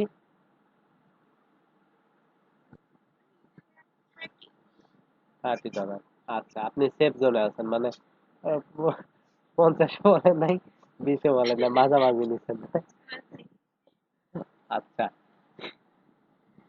আচ্ছা, দেখেন যে আপনাদের মধ্যে বাজেটের দেখেন তারতম্য রয়েছে। তো নরমালি যদি দোকানের জন্য আমরা একটা কাজ করি, এখন আপনারা যে বাজেট গুলো বলছেন ঠিক আছে, মোটামুটি এটা মানে যায়। আপনারা যে বাজেট গুলো বলছেন ঠিক আছে, সবারটাই আমি ধরে নিচ্ছি। $5,000 হতে পারে, দেন হচ্ছে $20, 3,000 হতে পারে। তো এখন যেহেতু আমি দোকানটা আসলে স্পেসিফিক ভাবে ওইভাবে বলে দেয়নি, কারণ দোকান মানেই যে আবার সেখানে যে হাজার হাজার টাকার বিজনেস, তারা দোকানেও কিন্তু লাখ টাকার বিজনেস হয়। ঠিক আছে? তো তারা যে একবারে নিতান্তই তাদের অবস্থা খারাপ হয় তাও কিন্তু না। তো এজন্য তারাও 3-4 হাজার টাকা বাজেট খরচ করতেই পারে। এখন বিষয় হচ্ছে এটার ক্ষেত্রে আপনাদের বাজেট গুলো আমি ঠিকই ধরে নিচ্ছি, ঠিক আছে ম্যাম। তো এখন আপনার হচ্ছে তবে 2,000 টাকা, 2,000 টাকার উপরে যাবে না আর কি। ধরেন হচ্ছে ওইরকম দোকানের জন্য হলো 2,000 টাকার উপরে অন্তত আপনারা দাম চাবেন। আচ্ছা, এখন বিষয় হচ্ছে দেখেন যে এই ধরনের কেউ একজন ধরেন আমার কাছে লোগো ডিজাইন এর কাজ করতে আসলো আর কি। সে ধরেন সাপোজ আমার এক্সাম্পল দিচ্ছি যে সে আমার কাছে আসলো যে মাহমুদ স্যার নামে একজন আছেন। তো উনি হচ্ছে ইন্টারন্যাশনালি মার্কেট প্লেসে ইন্টারন্যাশনালি ক্লায়েন্টদের সাথে উনি কাজ করেন, ইন্টারন্যাশনালি ক্লায়েন্টের লোগো করে দেয়। তো এখন উনি তো ভালো একজন ডিজাইনার, তো উনাকে দিয়ে আমি কাজ করাবো, আর আমাকে দিয়ে উনি একটা কাজ করাতে চাচ্ছে। তো এখন ধরেন আমাকে এসে জিজ্ঞাসা করলো যে স্যার আপনার বাজেট কত, আপনাকে আপনাকে দিয়ে তো কাজটা করাতে যাচ্ছি, তো আপনার বাজেটটা কত? এখন ধরেন আমি একটু ভাবসাব নিয়ে বললাম যে দেখেন আমার তো টাইম নাই, আমি তো আসলে নর্মালি এই ধরনের কাজ টাজ করি না, লোকাল কাজ করি না। আর হচ্ছে আমি তো তাছাড়া এরকম খুব বেশি সময়ও পাই না কাজ করার। তো পরে ঠিক আছে, আপনি যখন অনেক রিকোয়েস্ট করতেছেন, তো ঠিক আছে আমি তাহলে আপনার কাজটা করে দিব, তবে সেক্ষেত্রে আহ, আমাকে $10,000 দিতে হবে। ঠিক আছে, বা ধরেন আমি বললাম যে আমাকে $20,000 দিতে হবে। তখন সে চিন্তা করলো যে $20,000 দিয়ে একটা লোগো করাবো, ঠিক আছে। তো এখন সে বললো ঠিক আছে স্যার পরে জানাবো, তো সে বলে চুপচাপ ধরেন হাঁটা শুরু করলো। ঠিক আছে। আহ, তো এখন সে হাঁটতেছে আর চিন্তা করতেছে যে $20,000 বাজেট চাইলো। ঠিক আছে, এখন উনি চিন্তা করছে যে না, স্যারের যে এক্সপিরিয়েন্স বা স্যারের যে লেভেল, সেই লেভেল অনুসারে ওনার যে প্রাইস, ওটা ঠিক আছে। ঠিক আছে, উনি যে মানে আমাকে আমার উপর রাগ করতেছে তা না। উনি ধরেন বিষয়টা বুঝতে পারছে যে আমার যে এক্সপিরিয়েন্স, সেই এক্সপিরিয়েন্স থেকে আমি যে প্রাইসটা বলেছি সেটা ঠিক আছে, অযৌক্তিক না। কিন্তু আসলে উনার পক্ষে এই মানে অ্যামাউন্টটা ক্যারি করা আসলে সম্ভব না। সেই জন্য উনি কাজটা করাতে পারলো না, উনি চলে গেল। ঠিক আছে। এখন বিষয় হচ্ছে আমি যদি $5,000 দিয়েও কাজটা করে দিতাম, তাতেও কিন্তু আমার কি লাভ ছিল, তাই না? আমি যদি $5,000 আম, নিয়েও আমি যদি কাজটা করে ফেলতাম, আমার কি লস হইতো? আমার তো $5,000 আসতো। এখন বিষয় হচ্ছে যে আপনাকে এই জন্য মানে দেখুন আকাশ কুসুম এই ধরনের হচ্ছে মানে প্রাইস চাওয়া যাবে না, আপনাকে কোম্পানি বুঝে আসলে প্রাইসটা চাইতে হবে। যেমন গ্রামীণ ফোনের ক্ষেত্রে আমরা হিউজ একটা বাজেট আমরা ইয়ে করতেছি, তেমনি আবার এই ধরনের লোকাল কোম্পানির ক্ষেত্রে আবার আমাকে সেই চিন্তা ভাবনা করে আমাকে বাজেটটা চাইতে হবে। তো এখন বিষয় হচ্ছে যে সবচেয়ে বেটার অপশন যেটা, সেটা হচ্ছে আগে ক্লায়েন্টের থেকে জেনে নেওয়া যে তার এই কাজের জন্য তার বাজেট কত আসলে। ঠিক আছে, এই কাজের জন্য তার আসলে বাজেটটা কত। এখন আপনার নিজে আগে বাজেট বলতে যেয়ে কিন্তু অনেক সময় লস হয়। ঠিক আছে, নিজে বাজেট বলতে যেয়ে অনেক সময় লস হয়। লসের কারণটা কি? কারণটা হচ্ছে দেখেন এরকম হয়েছে যে একটা কাজ আমি ভাবছি যে কাজটা $100 হলে আমি কাজটা করে দিব, কিন্তু আপনার এই ক্লায়েন্ট উনি সাপোজ এই কাজের জন্য বাজেট রেখেছে আপনার আরো বেশি। তো যখন আমাকে জিজ্ঞাসা করলো যে কত হলে তুমি কাজটা করে দিবা, তা আমি তাকে বললাম যে আমি $100 হলে কাজটা করে দিব। তো তখন সে কি করবে? তখন সে বলবে যে আচ্ছা ঠিক আছে, $100 বলছো, আর একটু কম রাখো, $80 দিয়ে কাজটা করে দাও। ঠিক আছে, এই হলো একটা বিষয়। আর আরেকটা বিষয় হলো, ধরেন আমি ক্লায়েন্টকে বললাম যে না তোমার বাজেট আগে বলো, তুমি কত মধ্যে কাজ করাতে চাও। তো এখন ধরেন ক্লায়েন্ট বললো যে আমার বাজেট $150। ঠিক আছে, কাজের জন্য আমার বাজেট $150। তখন আপনি কিন্তু বলতে পারছেন যে $150 তো একটু বেশি কম হয়ে যাচ্ছে, তো তুমি হচ্ছে আর $20 বাড়ায় দাও। ঠিক আছে, তো এখন মানে সে যদি আর $20 নাও বাড়ায়, তাহলে সে কি বললো যে না আমি আর বাড়াবো না, তবে হচ্ছে তোমার কাজে আমি স্যাটিসফাইড হলে তোমাকে আমি খুশি হয়ে আর $10 টিপস দিয়ে দিব, কিছু টিপস দিয়ে দিব। ঠিক আছে, এরকম সে বললো। পরে দেখা গেল যে কাজটা কমপ্লিট করার পরে দেন হচ্ছে আমি হচ্ছে $50 তো এমনিতেই তো বেশি পাইলামই। তারপরে আবার কি হয়েছে, ক্লায়েন্ট খুশি হয়ে আমাকে $20 দিয়ে দিচ্ছে। তাহলে আমার কাজের অ্যামাউন্টটা দাঁড়ালো কত? $170। ঠিক আছে, এখন আপনার হচ্ছে $20, সরি, দেখেন আমি কাজটা করতাম কততে, কত $80। সেই কাজটা থেকে আমার ইনকাম আসতো কত লাস্টে, ধরেন 160 বা $170, অর্থাৎ টোটালি ডাবল। তাহলে আমি আগে প্রাইস চেয়ে তো আমি লস খেলাম, তাই না? বা আগে প্রাইস চাওয়াতে আমার কিন্তু দেখেন লস যাইতো। তো এই যে বিষয়গুলো, এই বিষয়গুলো আসলে আমাদেরকে খেয়াল রাখতে হবে যে এভাবে আসলে প্রাইস চেয়ে যেন আমরা মানে না ঠকি। তো আপনাকে আম, আগে চেষ্টা করতে হবে যে ক্লায়েন্টের কাছ থেকে আপনাকে প্রাইসটা জেনে নেওয়া। দেন যদি দেখেন যে জোরাজুরি করতেছে ক্লায়েন্ট, বলতেই চাচ্ছে না প্রাইসটা, তো সেক্ষেত্রে তখন যেটা করবেন, সেক্ষেত্রে আপনি আপনার যে কাজের যে প্রাইসটা হয় আর কি, একটা তো আমাদের কাজের ইয়েটা তো আমাদের থাকা দরকার যে কোন কাজের জন্য আমাদের বাজেট কেমন হয়। তো সেই অনুসারে আপনি হচ্ছে ইয়ে করবেন, আপনি বাজেটটা তখন বলে দিবেন। এখন আবার এরকম করা যাবে না যে স্যার বলছে যে আগে বাজেট বলা লাগবে, এখন সেজন্য এখন মনে করেন যে আপনি কোনোভাবেই বাজেট বলতে নারাজ। ঠিক আছে, না আমি বলবোই না, তোমারই বলা লাগবে। ঠিক আছে, এখন ও বলতেছে তুমি বলো আগে, ও বলতেছে তুমি বলো আগে, এরকম তুমি বলো করতে করতে মনে করেন যে ঘন্টা খানিক পার হয়ে গেল। লাস্টে বিরক্ত হয়ে ক্লায়েন্ট মানে চলে গেল, ক্লায়েন্ট বললো যে যা, এর দিয়ে কাজই করাবো না, বাজেটই বলে না, বা বিরক্ত হয়ে গেছে। ঠিক আছে? অনেকে আছে এরকম যে বিরক্ত হয়ে যাবে। তো এই জন্য কি করতে হবে, দেখবেন যে আসলে নর্মালি চেষ্টা করবেন তার থেকে আগে জেনে নেওয়ার। বাট যদি দেখেন যে সে বলতে চাচ্ছে না, বলতে ইন্টারেস্টেড না, আপনার থেকেই সে জানতে চাচ্ছে আগে, দেন আপনি তাকে বলে দিবেন। ঠিক আছে, তো প্রাইসের ক্ষেত্রে আসলে এই ধরনের বিষয়গুলো আমাদের মেনটেন করতে হবে। ফাইবারে যারা অনেকে কাজ করে ডিজাইনার, নতুন যারা আছে, এরা মনে করে যে একটা $30 কাজ আমি $5 অফার করি ক্লায়েন্টকে, ক্লায়েন্ট আমার কাছ থেকে কাজটা করিয়ে নিবে। কিন্তু দেখেন একটা কাজের প্রাইস কেমন হতে পারে সেটা কিন্তু ক্লায়েন্টেরও আইডিয়া আছে। আপনি যদি এখন একটা আইফোন কিনতে চান, আপনার কিন্তু মাথায় থাকবে যে মিনিমাম আমাকে $50,000 উপরে খরচ করতে হবে। এখন কেউ যদি $5,000 নিয়ে এসে যদি বলে যে $5,000 আইফোন দিব, ঠিক আছে, যদি বলে যে নতুন আইফোন দিব তোমাকে, ব্র্যান্ড নিউ আইফোন, ও $5,000 দিলে হবে, $5,000 তোমাকে আইফোন দিব, আপনি কি বলবেন তাকে? বলবেন যে হচ্ছে ধান্দাবাজ বা বাটপার। বা ধরেন আপনাকে একটা ম্যাক আপনার কাছে সেল করতে আসছে, আপনাকে বলতেছে যে $20,000 হলে তোমাকে ম্যাক দিব। ঠিক আছে, $20,000 তোমাকে ব্র্যান্ড নিউ একটা ম্যাক দিব। এখন 20,000 টাকায় কি আসলে আপনার হচ্ছে ইয়ে হবে? 20,000 টাকায় কি ম্যাক হয়? মিনিমাম আপনার, হ্যাঁ মিনিমাম আপনার হচ্ছে 70-80 হাজার টাকা আপনাকে খরচ করতেই হবে, আপনি জানেন। এখন যদি এই যে এরকম 15-20 হাজার টাকা আপনাকে ম্যাক দিতে আসে, আপনি বলবেন যে বাটপার বা ধান্দাবাজ, ঠিক আছে? তো একে কিন্তু আপনি বিশ্বাস করবেন না। এ যদি দিতে চায়ও আপনি কিন্তু নিবেন না, কারণ আপনি জানেন যে আহ, এক একটা জিনিসের আসলে দাম কেমন হওয়া উচিত। তো এখন ওই যে ডিজাইনারদের ক্ষেত্রেও বিষয়টা এরকম হবে যে কেউ যদি বলে যে এখন যে ঠিক আছে এই এই প্রাইসে হচ্ছে আমি করে দিব, মাত্র $5 করে দিব, $50 কাজ, তখন বলবে যে এর আসলে এই কাজ সম্পর্কে কোনো নলেজই নাই, এই কাজের প্রাইস কেমন হওয়া উচিত এটা উনি আসলে জানেই না, ও আসলে দক্ষই না। বুঝতে পেরেছেন? তো কম প্রাইস বললেই যে কাজ করায় নিবে তাও কিন্তু না।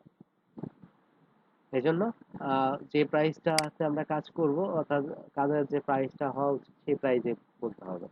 তাহলে এখন নাম্বার 5-এ এসে দেখি, লার্ন ফ্রম আদার্স, অন্যদের থেকে শেখা। এখানে বলছে for example, let's look at the classic Nike shoes, বলতেছে যে অন্য লোগো দেখে শিখবো আমরা। এখন কিভাবে শিখবো? এক্সাম্পল হিসাবে বলতেছে সে ক্লাসিক এই যে নাইক শুজটা রয়েছে, এই নাইক শুজের লোগোর দিকে তাকানোর জন্য বলতেছে যে this logo was created by Carolyn Davidson in 1971 and it's a great example of strong memorable logo being effective without color and easily scalable. Not only is it simple, fluid, and fast, but it also has related symbolism. It represents the wing in the famous statue of the Greek gods of victory. Nike, which is perfect figure for a sporting apparel business. Nike is just one of many great logos, but think about other famous brands that you know and check out their logos. What makes them successful? ঠিক আছে, বলছে যে দেখো classic Nike shoes যেটা রয়েছে, এই classic Naik শুজের যে লোগোটা, এই লোগোটা 1971 সালে ক্যারলিন ডেভিডসন আবিষ্কার করেছেন। ক্যারলিন ডেভিডসন নামক একজন ব্যক্তি এই লোগোটা তৈরি করছেন। এখন এই লোগোটা খুবই ইজি একটা লোগো, খুবই সিম্পল একটা লোগো। তো বলছে যে এটা খুব সিম্পল, এবং শুধু সিম্পল যে শুধু তাই না, এটা সিম্পল হলেও এটার মধ্যে আবার অনেক বিষয় রয়েছে। যেমন লোগোর অনেক মিনিং রয়েছে, এখান থেকে আমরা আহ, অনেক কিছু পাই। যেমন এখানে এই লোগোর মধ্যে একটা ভিক্টোরি ভি সাইন আছে, ঠিক আছে? এই যে এই শেপের মধ্য দিয়ে একটা ভি সাইনের মতো আছে, এবং এই ভি সাইনটা কিসের? প্রাচীন গ্রিক গডের ভিক্টোরি সাইন, ঠিক আছে? তো এখন আহ, এই লোগোটা হচ্ছে কিসের ব্যান্ড? এটা হচ্ছে একটা স্পোর্টিং ব্যান্ড।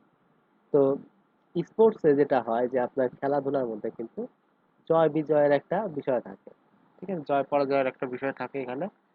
তো বিজয়টাকে আমরা তো ভি দ্বারাই প্রকাশ করি, তাই না? ভিক্টরি। তো এখানে এই নাইক শুজের এই যে শেপটা দ্বারা, এই লোগোর শেপটা দ্বারা কিন্তু এই আপনার এই ভিক্টরি বিষয়টা বোঝাচ্ছে। যেটা দেখেন ওই খেলাধুলার সাথেও তাহলে বিষয়টা কিন্তু যাচ্ছে, বিষয়টা কিন্তু রিলেটেড, ঠিক আছে? তো এভাবে আসলে এই লোগোটা আপনার বলতেছে যে দেখেন কত সিম্পল, এবং সেই সাথে আবার এটা একটা মিনিংফুল লোগো বটে। তো আমাদের এরকম ভাবে অন্যান্য যে ফেমাস লোগোগুলো আছে সেগুলো দেখে শিখতে হবে এই বিষয়গুলো। দেন আসি আমরা, make use of the resources, রিসোর্সের সঠিক ব্যবহার করা। আচ্ছা, এখন লোগো ডিজাইন করার জন্য বিভিন্ন রিসোর্স আমাদের প্রয়োজন। যেমন ধরেন রিসোর্সের মধ্যে হতে পারে যে আপনার লোগোর মকআপ আপনি স্টোর করে রাখলেন।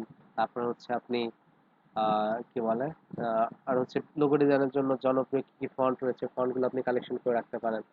তারপর হচ্ছে কি কি টাইপের আইকন আপনার লোগো ডিজাইন করার ক্ষেত্রে সহযোগিতা করতে পারে, সে ধরনের কিছু আইকন বা শেপ আপনি স্টোর করে রাখতে পারেন কিছুতে। লোগো ডিজাইনের বেস্ট কিছু টিউটোরিয়াল আপনি রাখতে পারেন, ধরেন 100 টিউটোরিয়াল আপনি রাখলেন লোগো ডিজাইনের, ঠিক আছে? তো এগুলো হচ্ছে আপনি আহ, এগুলো হচ্ছে আপনাকে পিসিতে স্টোর করে রাখতে হবে। সেই সাথে লোগো ডিজাইনের আইডিয়া ডেভেলপ করার জন্য আরো কি কি আপনি রিসোর্স আপনি পড়াশোনা করে বের করতে পারেন। যেমন ধরেন বিভিন্ন থিওরিক্যাল বিষয় আছে, যেমন ধরেন এই যে কিছু স্লাইড বা কিছু ব্লগ বা কিছু বইয়ের নাম এখানে বলে দিচ্ছে। যেমন বলছে যে the ultimate list of logo design resources by just creative design. তারপরে best logo best logo design books by just creative design.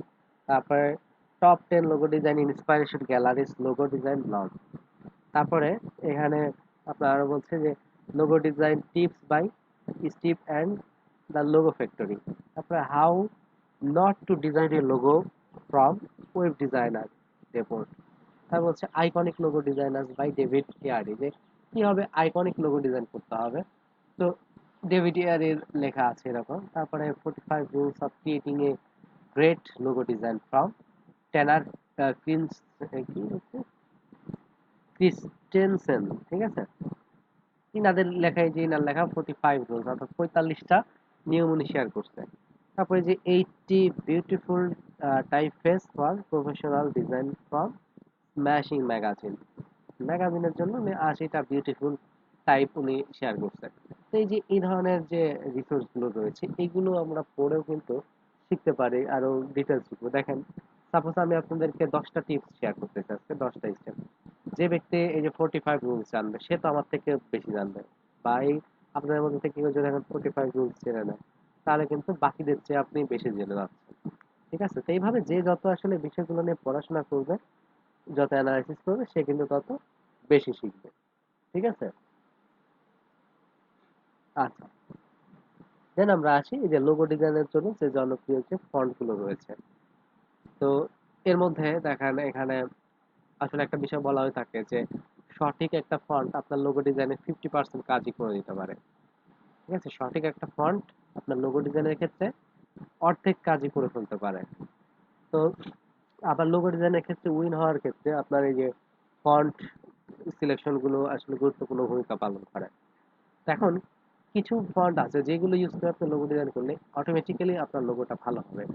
তার মধ্যে কি কি রয়েছে দেখেন: fair view, flex display, Aleo, idealist, তারপরে অ্যাথেন্টিকা, পিকো, ফেব্রিকা, তারপর হচ্ছে clinics love, Marta, mission gothic, narration, nexus love, track. তো এভাবে আরো আছে, ধরেন আপনার নিউরোপোল। ঠিক আছে? এই ধরনের অনেক লোগো ফন্ট রয়েছে যেগুলো হচ্ছে আমরা আমাদের লোগো ডিজাইনের ক্ষেত্রে ইউজ করতে পারি। তো এই ফন্ট গুলো আপনাকে কালেকশন করে রাখতে হবে। ঠিক আছে?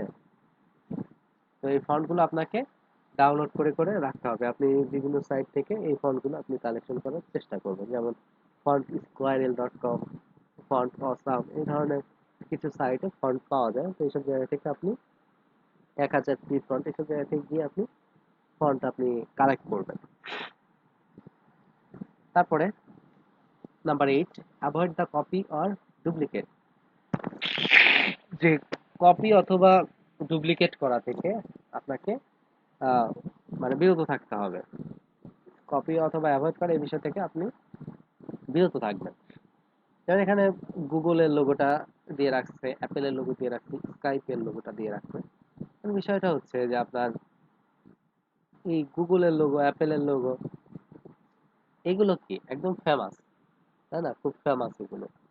আপনার এই লোগোগুলো সবাই চেনে। এখন আপনি অ্যাপেলের লোগোর জায়গায় আপনি মনে করলেন যে আচ্ছা, অ্যাপেল তো এভাবে লোগো করছে, আমি একটা এখন আমের উপরে একটা কামড় দিয়ে যেরকম হয় ওরকম ভাবে আমি একটা আমের লোগো আমি করে দিই, আম দিয়ে একটা লোগো বানাই দিই। মানুষ কি বলবে যে এটা কিন্তু অ্যাপেল ব্র্যান্ডের কপি করছে ওরা। তারপরে কি গুগলের জায়গায়, গুগলে যেরকম এক একটা টেক্সট এক এক ধরনের কালার দিচ্ছে, আপনি কি করলেন? আপনি হচ্ছে ডুডল নামে একটা কোম্পানি বানালেন, সেখানে কি করলেন? এক একটা টেক্সটের কালার জাস্ট আপনি এক এক রকম আলাদা করে দিলেন। তো এখন মানুষ কি এটা বুঝবে না যে আপনি গুগলের কপি করছেন? তো এই ধরনের কাজ করা যাবে না। বিশেষ করে জনপ্রিয় যে ব্যান্ড গুলো আছে, ফেমাস ব্যান্ড, এগুলোর কপি কখনোই করতে যাবে না। এগুলো করতে গেলে আসলে ধরা খাওয়া লাগবে, মানুষ বুঝে যাবে।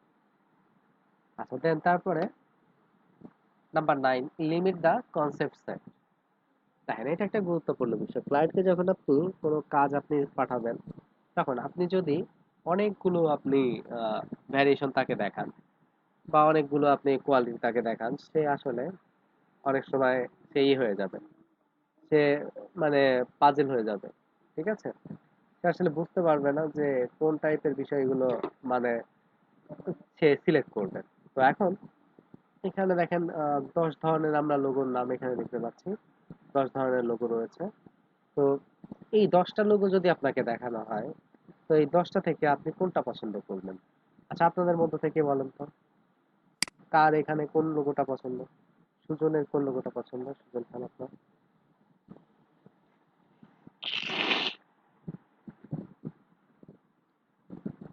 শুনতে পাচ্ছেন? সুজন খান, আপনি কি শুনতে পাচ্ছেন? আচ্ছা, আপনার কোন লোগোটা পছন্দ বলেন তো? এই যে এখানে যে 10টা লোগো দেখা যাচ্ছে, এই 10টা লোগোর মধ্যে কোন লোগোটা আপনার পছন্দ হচ্ছে?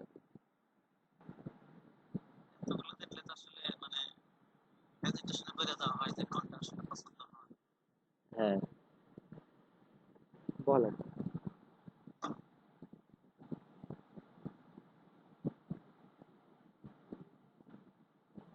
আর এই লোগোটার নাম হচ্ছে ট্রিক স্টোর, ঠিক আছে? টি এবং এস এর কম্বিনেশনে লোগোটা করছে সবাই, ঠিক আছে? এখন আপনাদের কাছে কোনটা, আপনার কাছে কোনটা ভালো লাগতেছে? এই দেখেন, একটা শেপ হচ্ছে টি মতো বানাইছে আর একটা এস এর মতো বানাইছে, ঠিক আছে? এই যে এখানে এইভাবে টি মতো বানাইছে, এখানে এস এর মতো বানাইছে, যে টি এস, ঠিক আছে? এখানে ওই যে টি এস, ঠিক আছে? এটা আবার এইভাবে দিছে। আর কোনটা ভালো লাগতেছে বলেন তো আপনার কাছে?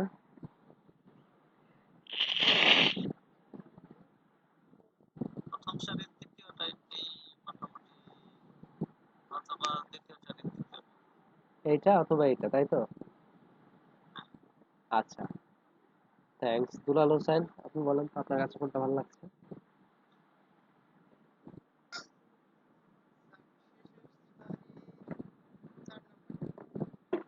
শেষের সারির 4 নাম্বারটা, আচ্ছা এইটা, ওকে। হাজের আঘাত না আপনার?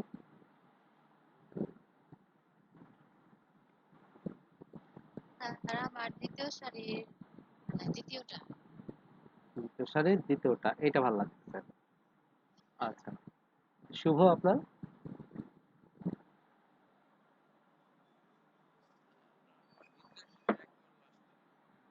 দ্বিতীয় সারির একবারে লাস্টেরটা, এটা ভালো লাগতেছে। আচ্ছা, তারপরে শরীফ খান।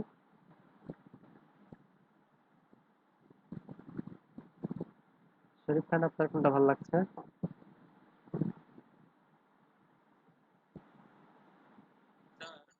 হ্যাঁ,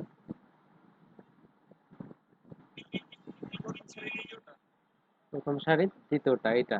আচ্ছা, আচ্ছা মুন্না আপনার?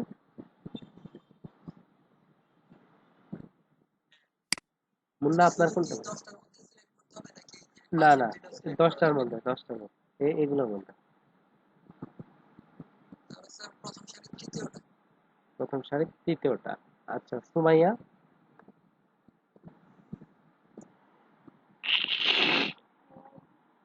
সেই 4 নাম্বার। দ্বিতীয় সারির 4 নাম্বারটা, এটা। আচ্ছা, খুশি আপনি? হ্যাঁ, সেটা তুই যেটা বলেছিস সেটাই আমি ফার্স্ট আচ্ছা, ঠিক আছে। তো দেখেন, এখানে আপনারা 10 জন, আসলে 10 রকমের এখানে, মানে 10 জনের মধ্যে বেশিরভাগই দেখা গেল যে এক একজন এক একটা চয়েস করছেন। কেউ এটা চয়েস করছেন, সরি, কেউ এটা চয়েস করছেন, কেউ এটা চয়েস করছেন, কেউ এটা চয়েস করছেন, কেউ এটা চয়েস করছেন, কেউ এটা চয়েস করছেন। মানে অলমোস্ট সবগুলো আপনাদের চয়েস করা হয়ে গেছে, ঠিক আছে?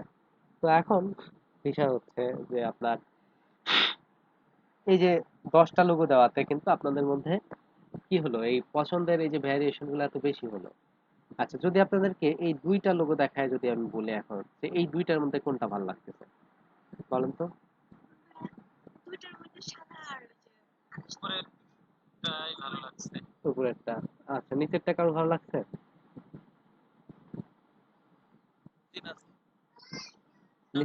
নিচেরটা ভালো লাগার কেউ আছেন? আমি আছি। আচ্ছা, সুমাইয়া দেখছে কেউ যখন নাই তখন আমি বলে আর কি। না না ভাইয়া, আমার ব্ল্যাক পছন্দ। ব্লু পছন্দ কিন্তু ব্ল্যাকটা ফার্স্ট চয়েস। আচ্ছা, তো এখন দেখেন, এইটার ক্ষেত্রে কিন্তু দেখেন আপনাদের বাছাই করাটা অনেক সহজ হলো। যখন আমি 2টা অপশন দিলাম, তখন আপনারা 90% লোকই বললেন কি যে উপরেরটা পছন্দ, ঠিক আছে? আমারও কিন্তু এক্ষেত্রে উপরেরটাই পছন্দ। তো এখন বিষয় হচ্ছে যে এটা আপনাদের জন্য কত ইজি হলো বাছাই করাটা। যখন আমি অনেক বেশি অপশন দিলাম, তখন কিন্তু আপনারা নিজেরাই পাজেল হয়ে গেলেন, ঠিক আছে, যে কোনটা চুজ করবো, এতগুলো অপশন কোনটা চুজ করবো।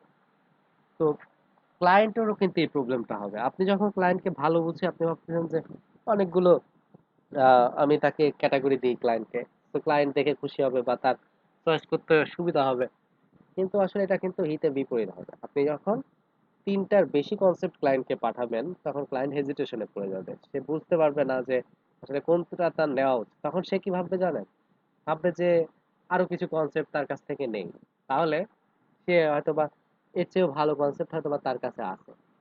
বুঝতে পেরেছেন? তো এইটা হচ্ছে প্রবলেম। তখন আপনি বুঝবেন আসলে ঠেলা। এখন একটা লোগো করতে মানে কত সময়ের ব্যাপার, সেটা তো আপনি বুঝছেন, তাই না? কিন্তু ক্লায়েন্ট আপনার কাছে এখন আরো চাচ্ছে যে তোমার কাছে তো, তোমার তো কনসেপ্টের অভাব নেই, তাহলে আরো হচ্ছে আমাকে কনসেপ্ট দেখাও। ঠিক আছে? তখন কিন্তু প্রবলেমটা আপনার। তো ক্লায়েন্টকে এরকম পাজেল করা যাবে না। ক্লায়েন্টকে সর্বোচ্চ আপনি তিনটা কনসেপ্ট ক্লায়েন্টকে দিবেন। ঠিক আছে? এর বেশি ডিজাইন ভ্যারিয়েশন ক্লায়েন্টকে দেওয়া যাবে না। দিলে ক্লায়েন্ট পাজেল হয়ে যাবে, সে ডিসিশন নিতে পারবে না, সে সিদ্ধান্তহীনতায় ভুগবে যে কোনটা সে চুজ করবে আসলে। তখন ঝামেলাটা আপনারই। এই যে দেখেন এখানে বলছে কি, send to send 1 to 3 concept, বলছে 1 থেকে 3টা কনসেপ্ট তুমি পাঠাও। ঠিক আছে, এর বেশি কনসেপ্ট তুমি পাঠাও না। এই যে আমি রিসেন্টলি যে লোগোর কাজটা করলাম, আমি জাস্ট একটা কনসেপ্টই পাঠাইছি। ঠিক আছে, একটা কনসেপ্টই জাস্ট কয়েকটা কালার ভ্যারিয়েশন করে পাঠাইছি, এবং আমি ওকে নিজেই আবার বলেও দিছি যে তোমাকে এই কয়েকটা কালার ভ্যারিয়েশন পাঠালাম, তবে আমার মনে হচ্ছে তোমার এই কালারটা তুমি যদি ইউজ করো তাহলে বেশি ভালো হয়, বা আমার কাছে পার্সোনালি এইটা বেশি ভালো লাগতেছে। এন্ড দেন তোমার বিষয়। পরে আমি যেটা বলছি সে ওইটাই সিলেক্ট করছে। ঠিক আছে, বলছে হ্যাঁ ঠিক আছে এইটাই। তো এই হচ্ছে বিষয়। এখন আপনাকে ক্লায়েন্টকে ডিসিশন নিতেও আপনাকে কিন্তু হেল্প করতে হবে। এখন দোকানে গিয়ে কি হয়, যখন এই যে ঈদের সময় আপনারা মার্কেটে শপিং করতে যান, তো ওইখানে গিয়ে কি হয়, ধরেন বিভিন্ন ড্রেস দেখতে দেখতে, বিশেষ করে মেয়েরা ধরেন ড্রেস দেখতে গেছে, দোকানে যত ড্রেস আছে সবগুলো তো নামায়। ঠিক আছে, এটা দেখান, ওইটা দেখান, ওইটা দেখান, মানে আর কি আছে, আর কি আছে, আর কি কালেকশন আছে আপনাদের কাছে, সব দেখবে। দেখে দেখে লাস্টে মনে করেন যে কোনোটাই তার পছন্দ হলো না। সে ভাবলো যে না, এগুলো তো এরকম লাগতেছে, থাক অন্যখানে যায় দেখি, মনে হয় আরো ভালো ভালো কালেকশন আছে। মানে বেশি দেখতে দেখতে তখন হচ্ছে, বা বেশি দেখার পরে, অনেকখানি দেখার পরে পরে কি হয়েছে, সে একটা চয়েস করছে, চয়েস করে বাসায় নিয়ে গেছে, নিয়ে যায়, বা কেনার সময় তখন আরো প্রবলেম হয়, মনে করে যে এটাও তো ভালো লাগতেছে, এটাও ভালো লাগছে, আচ্ছা দুইটাই নিয়ে যাই। এখন হচ্ছে এভাবে, এভাবে কি হয়েছে, এভাবে হচ্ছে, এভাবে ক্লায়েন্ট হচ্ছে আপনার মানে আপনার ক্ষেত্রে যেরকম হয়, আপনাদের ক্ষেত্রে যেরকম হয় যে আপনি অনেকক্ষণ ধরে ধরে পছন্দ করে করে আপনি বাসায় গেছেন, বাসায় নিয়ে যাওয়ার পর দেখতেছেন যে যেটা অনেক পছন্দ করে নিয়ে আসলেন সেটাই ভালো হয়নি, বরং প্রথম যেটা দেখছিলেন হয়তো ওইখান থেকে নিয়ে আসলে ভালো হতো। তো বেশি যাচাই বাছাই করতে করতে লাস্টে হয়তো বা আপনি খারাপটাই নিয়ে আসছেন। ঠিক আছে, তো বেশি দেখতে দেখতে অনেক সময় কিন্তু আমাদের মাথা নষ্ট হয়ে যায়। তো এই জন্য আপনার যেটা করতে হবে যে এরকম মানে মাথা নষ্ট করা যাবে না ক্লায়েন্টের। আপনি ক্লায়েন্টকে কয়েকটা দিবেন, কয়েকটা দেখাবেন, দেন বলবেন যে এর মধ্যেই তুমি পছন্দ করো। ঠিক আছে, আমি খুব কষ্ট করে কয়েকটা কনসেপ্ট তোমার জন্য করেছি, তুমি এর মধ্যেই হচ্ছে একটা ডিসাইড করো। ঠিক আছে, দেন আসি পরে যে অপশনটা, নাম্বার 10, অর্থাৎ লাস্ট স্টেপ। লাস্ট স্টেপে এসে এখন হচ্ছে ডেলিভার দ্য কারেক্ট ফাইল। ঠিক আছে, ডেলিভার দ্য কারেক্ট ফাইল, সঠিক ফাইলটা ডেলিভারি করা। দেখেন আজকের যে লোগো ডিজাইনের প্রসেসটা, এটা হচ্ছে আপনার একদম কিভাবে শুরু করবেন, কিভাবে কনসেপ্ট ডেভেলপ করবেন, দেন হচ্ছে কিভাবে প্রাইস চাবেন, দেন হচ্ছে কয়টা কনসেপ্ট পাঠাবেন, দেন হচ্ছে কি ধরনের ফাইল এখন ক্লায়েন্টকে পাঠাবেন। অর্থাৎ A to Z বিষয়গুলো কিন্তু আজকের ক্লাসের মধ্যে চলে আসছে, মানে ক্লায়েন্টের সাথে কাজ করার ক্ষেত্রে। তো এখানে এসে দেখেন বলছে যে আপনার যদি আপনি আসলে লোগো ডিজাইনের ক্ষেত্রে এক্সাক্ট কোনো ডকুমেন্ট সাইজ নিয়ে আপনার কাজ করার প্রয়োজন হয় না, তবে এখানে একটা সাইজ তারা বলে দিয়েছে যে যদি তোমরা হচ্ছে ওয়েবের জন্য কাজ করো সেক্ষেত্রে রেজুলেশন সাইজ হচ্ছে 800 বাই 800 নিতে পারো, 72 রেজুলেশন। আর হচ্ছে যদি প্রিন্টের জন্য করো তাহলে 1500 বাই 1500, 300 DPI। আর এখন ক্লায়েন্টকে কি ফাইল পাঠাবেন, আপনি কি সব পাঠিয়ে দিবেন নাকি ক্লায়েন্টের যেটা দরকার? এখন দেখেন ক্লায়েন্টের দরকার হচ্ছে আপনার ওয়েবসাইটে সে লোগোটা ইউজ করবে। এখন আপনি তাকে বা ধরেন তার ফেসবুক পেজে লোগোটা আপলোড আপলোড করবে। এখন আপনি যদি তাকে কি করেন, এখান থেকে আপনি হচ্ছে আহ, ওই এআই ফাইল দিয়ে দিলেন, টিফ ফাইল দিয়ে দিলেন, বা ইপিএস দিয়ে দিলেন। এখন এইগুলো দিয়ে ক্লায়েন্ট কি করবে? সে কি এআই ফাইল তার আহ, মানে পেজে আপলোড করতে পারবে ওই লোগোটা? পারবে না কিন্তু। তো আপনাকে কি করতে হবে, আবার ধরেন সে প্রিন্ট করবে, আপনি দিয়ে রাখছেন জেপিজি এবং পিএনজি। তো এটা দিলেও কি কাজ হবে? এটা দিলেও তো কাজ হবে না। তো আপনাকে কি করতে হবে, ক্লায়েন্টের যে কাজের জন্য দরকার, সাপোজ সে প্রিন্ট করবে, তাহলে আপনাকে কিন্তু এআই বা হচ্ছে আপনাকে ইপিএস ফরম্যাট দিতে হবে, ঠিক আছে? অথবা পিডিএফ দিতে পারেন। আপনাকে এই ধরনের ফরম্যাট গুলো দিতে হবে। আর যদি ওয়েবের জন্য হয় তাহলে পিএনজি, জেপিজি, ঠিক আছে, এইগুলো। তো এরকম ভাবে বুঝে শুনে আসলে ক্লায়েন্টদের সাথে কাজ করতে হয়। দেন লোগো ক্লাসিফিকেশন। এখন আমরা দেখবো যে কত ধরনের লোগো রয়েছে, ঠিক আছে, কি কি ধরনের লোগো রয়েছে। আচ্ছা, ক্লাসিফিকেশনটা কি আজকে বলবো নাকি এটা কালকে বলবো? আচ্ছা,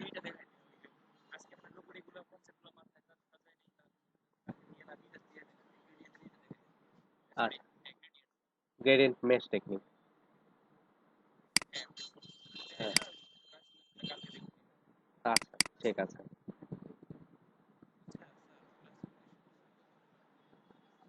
বেশিক্ষণ লাগবে না, তবে কালকে দেখেন ক্লাসিফিকেশন।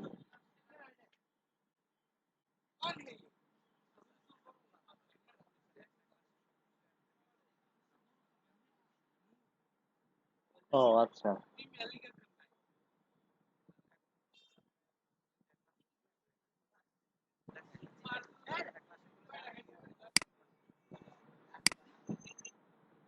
বুঝি নাই কি বলছেন।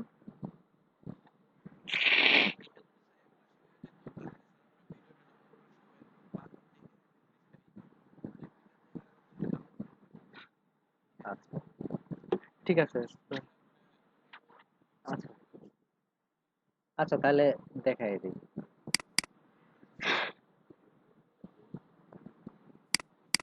আচ্ছা, দেখেন বিশ্বের যত লোগো আছে এগুলো মূলত এই প্রকারের মধ্যেই পড়ে। আমি দেখা দিচ্ছি সেগুলো।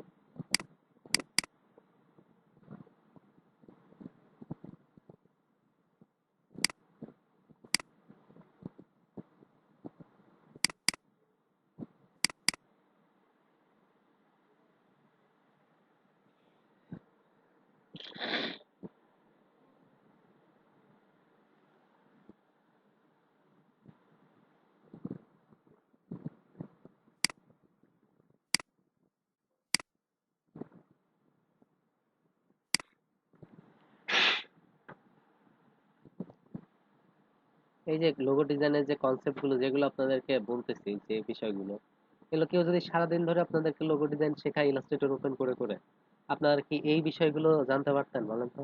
এই বিষয়গুলো কি শিখতে পারতেন? হ্যাঁ, আপনারা শেপ কিভাবে ক্রিয়েট করতে হবে বা একটা লোগো কিভাবে কপি করতে হয় সেগুলো হয়তো বুঝতেন, কিন্তু এই যে কনসেপ্ট কিভাবে আসলে ডেভেলপ করতে হয় বা কিভাবে ডেলিভারি করতে হয়, এই যে প্রয়োজনীয় যে ইনফরমেশন গুলো, এইগুলো কিন্তু মিসিং থাকতো।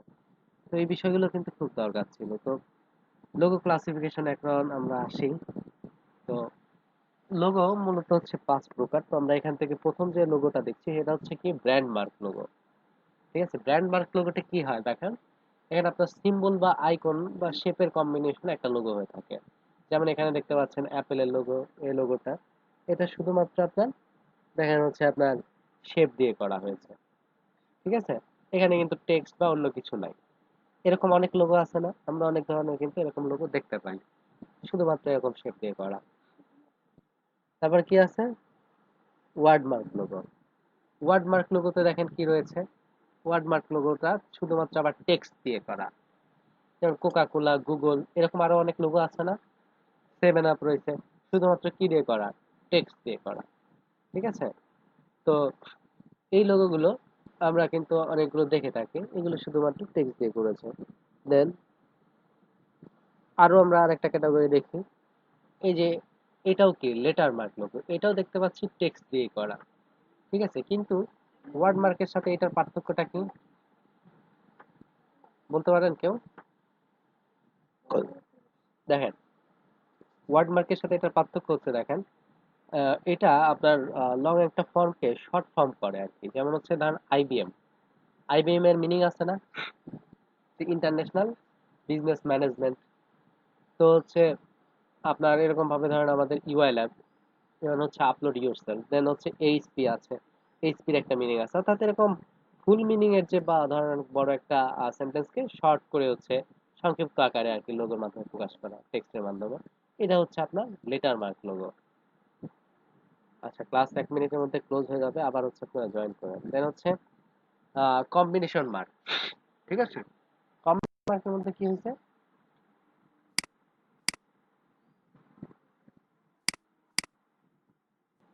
আহ,